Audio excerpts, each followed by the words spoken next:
everyone, it is Carla theBubblelush, and I was going to film with my vloggy, which is right here, and just in case the battery died, I grabbed an extra battery, and once you know, both of them are dead. So I am filming with my point and shoot, so I can't see what you're seeing, but I hope it looks okay.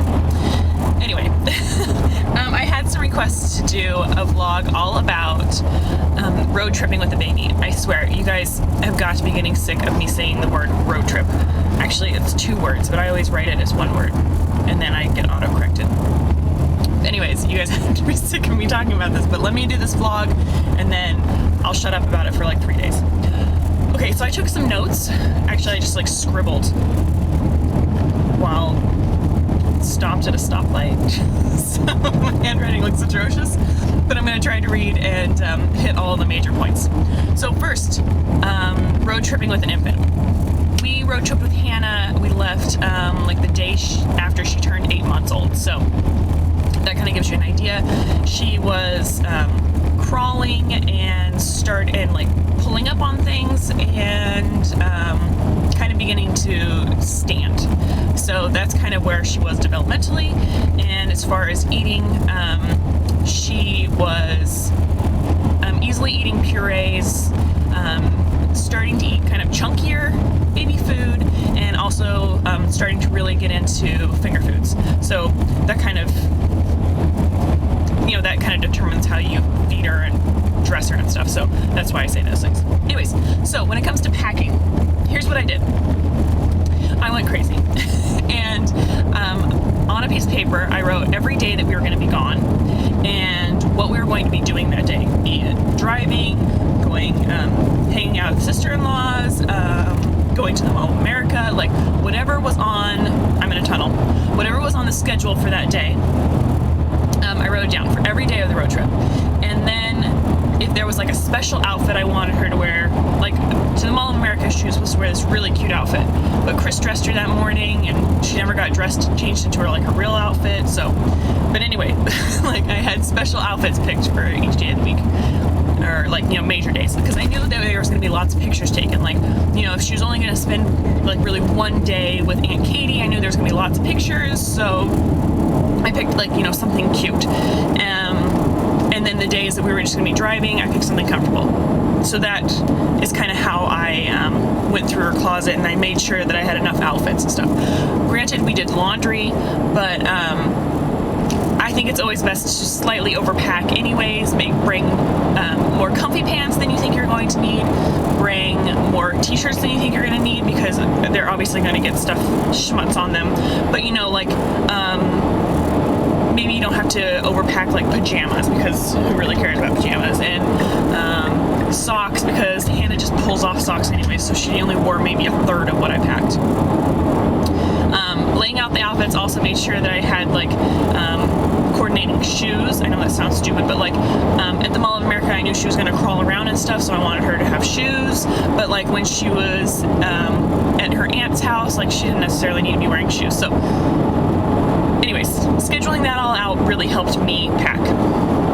And then when I actually packed her suitcase, if I knew that like a pair of pants and a shirt and a sweater were all going to go together, I folded them all together so that I could just pull out that day's outfit. And when I packed her suitcase, the outfits that I had for like the end of the trip, so like, her backup baptism gown. Oh yes, I had a backup white dress. I had 2 actually.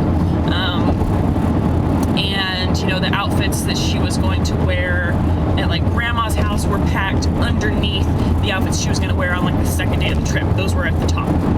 So and then I put that piece of paper that was her clothing schedule at the very top of the suitcase, so that if for some reason I was running late getting ready, and so Chris was going to dress Hannah, he just had to look on there and see what was going on. I feel like you might be able to see in this zipper. Probably you can't. Whatever. Anyway, you're setting in my makeup bag, because that's just how I roll. So that goes for packing. Then I wanted to talk about dressing your baby to sit in a car seat. So I just want you to think, like when you are on a long, it is really loud, really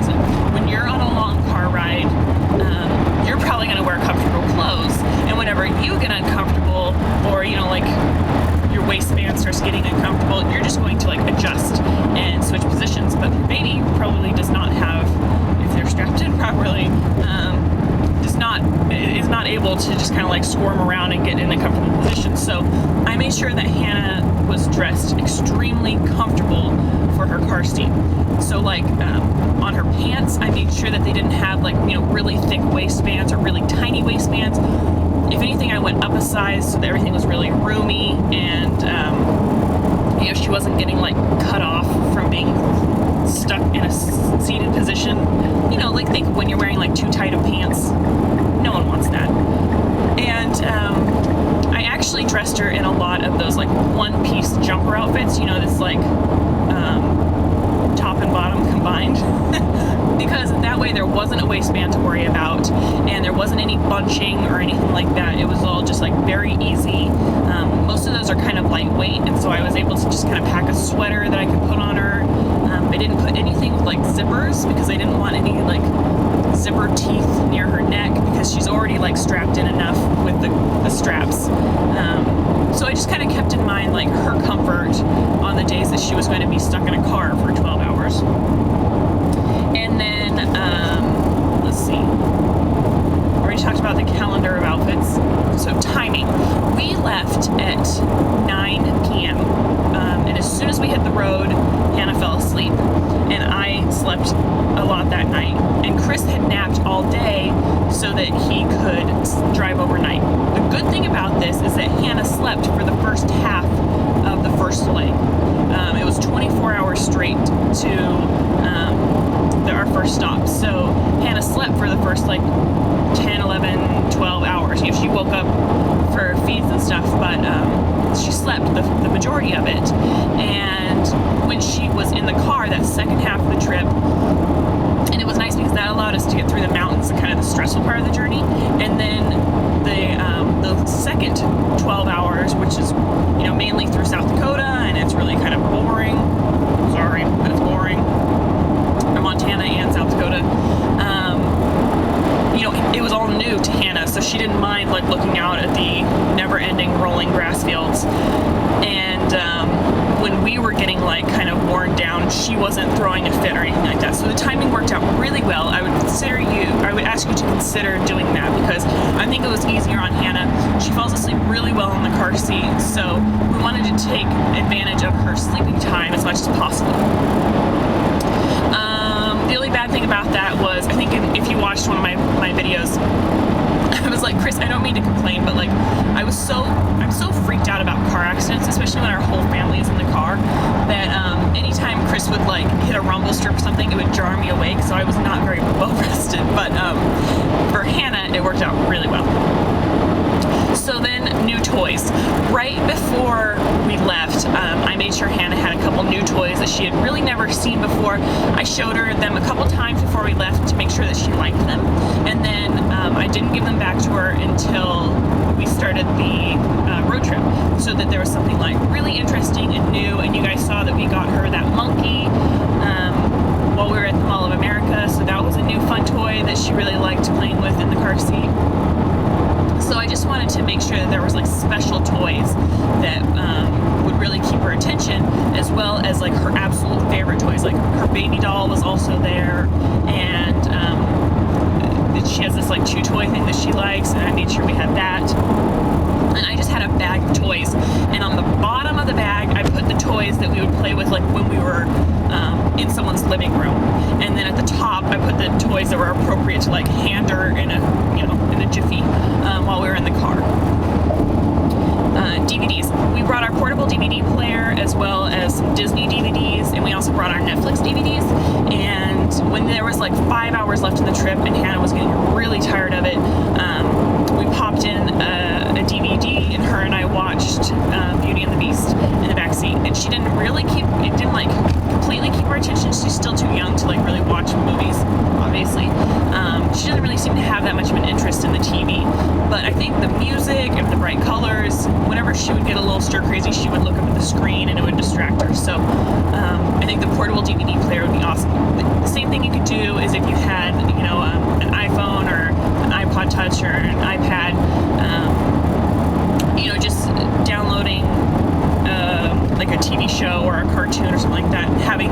ready for when they lose it, because you know that they're going to eventually. Snacks. So I made sure that Hannah had a never-ending supply of puffs, and in her car seat there's 2 cup holders, and I made sure that every time she got in the car seat, those cup holders were like full of puffs, because whenever I put her in her car seat and they weren't full, she would be digging and like kind of frantic, because those were just like her road treats, I guess. I don't know, but she went through a lot of puffs. And I also made sure that she had some like special cookies, so that again, when she got a little crazy, I could just hand her a banana cookie and she'd be like, sweet. With that, I also made sure that I had a ton of baby wipes at the ready, because those little fingers wanted to get over, you know, the car seat and the blankets and everything. So make sure that you have baby wipes. Those really also help get out like baby spit up and stuff like that. You might want to have some paper towels or a rag just kind of shoved somewhere, so that in case she does spit up on the road, you can kind of clean it up in the backseat. Pouches. So if you guys have watched the, I feel like you're navigating over this way. If you've watched the Who Would Feed Lead Paint to a Baby, that video, at the very beginning of it, I talk about the Trader Joe's applesauce pouches, and we fed her a lot of pouched food, because she's getting to the point where she likes to independently feed, but she doesn't know how to do it with a spoon yet. So the pouches were great, because we could just hand her a pouch and supervise in the car seat. Most of the time she was able to get like 98% of it in her mouth, and as long as we watched her to make sure that she didn't, you know, like turn it around and start biting on the bottom and like pouring the food into her lap, it worked out perfectly. That way we didn't have to necessarily stop for solid food eating breaks, but we did save some of those like meal times for when we were at restaurants. But the pouches were really good in a pinch, and we definitely went through a lot of those. Car seat check. Make sure that before you leave, like the day before you leave, you take it into a certified car seat checker, and make sure that you have your car seat installed correctly. If you're going to be spending that much time on the road, you're just asking for trouble if your car seat is not installed correctly. So I made Chris go and get it checked out, especially since we had a new car seat, just to make sure that it was really installed as you know, correctly, I guess. We chose, and now I kind of sound like a hypocrite, but we chose to not install the car seat in the center like it is right now. We put it behind the driver's seat, because I knew that I was going to be spending a lot of time in the back seat entertaining her, and then in that center kind of console is where I kept snacks, toys, and everything else. So but you know, I got childbearing hips, so I need room. When her car seat is in the middle like this, it's kind of squished on either side, and I wouldn't have been able to reach over and get to everything that's this back seat. Does that make sense? So anyways, that's just what we did.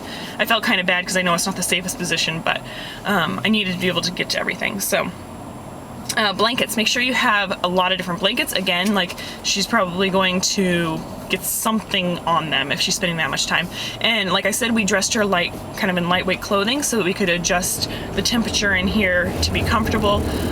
But she's also gonna be sleeping, you know, in the car seat, so we made sure that she had her favorite blanket. We also made sure that there was like receiving blankets and a couple extra blankets. I also brought a blanket so that there was like a playing area, so that if I needed to, I could lay out a blanket and she could play on the blanket. I didn't end up needing it, but you know, you never know kind of where you're going to be staying, or like at hotels, sometimes you think it's going to be a beautiful hotel and it's kind of sketchy. So I would consider having a blanket that was big enough that she could play on. But that's just me. Window visor. Make sure you have one of those window visors, because again, she's going to be taking naps in the car seat, and if it's a super sunny day, so a lot of you guys take road trips in the summer, you want to be able to pull that little visor down and block the sun from being right in her eyes, so that she takes a really good nap. Because trust me, you're going to want her to take a really good nap. Okay, when you're on the road, it's like a time suck, and you never know kind of where in the universe everybody else is, because not only are we were dealing with time zone changes, but like you're just kind of out of your schedule. So what I would encourage you to do is write down meal times and nursing times, because it's really easy to miss a nursing session or go really late on it, and the last thing you want to do is hurt your supply. I did not want to hurt my supply, so I always made sure that like Hannah was being nursed at the correct intervals, and we would just pull off on stops. And usually what we would do is either we would pull off at a rest stop, or or we would go fill up with gas. And so that the great thing about filling up with gas while you're nursing, it kind of sucks because you have to nurse in public, but it's good because it kind of, it's not wasted time, if that makes sense, because you're taking all this time to fill up your gas tank with gas, but you're also nursing her, so you're kind of killing two birds with one stone. Yeah. And if you're having to deal with time zones, consider getting like an app for your smartphone or using the timer function so that you know how many minutes have elapsed. Like I said, I sat in the back seat, and also, last thing, overestimate your drive time. We had one day where, if it was just Chris and I, and it was back in the day where we used to be like long haul truck drivers, we could have driven it in like 7 hours, and we gave ourselves 11 hours with Hannah. So really overestimate your time, and make sure that, even if it takes the full 11 hours, you're still getting to your destination in an acceptable time. That way, if you get there in only like 8 hours, that's amazing. But, then you'll just be able to spend more time with family or more time at the hotel in the swimming pool or whatever. So way overestimate your time. We overestimated it by like 50%. So, and it ended up kind of being right on, especially since I'm nursing. If you were bottle feeding, obviously it'd be a lot easier because you'd be able to give her a bottle in the car seat and not have to stop for nursing. You could also pump and then give her a bottle, but I hate pumping, so that just wasn't an option. And I think that's about it. That's all my notes. If you have any other questions about road tripping with the baby, feel free to leave them below. And I think that's it. Have a great day, guys. Bye.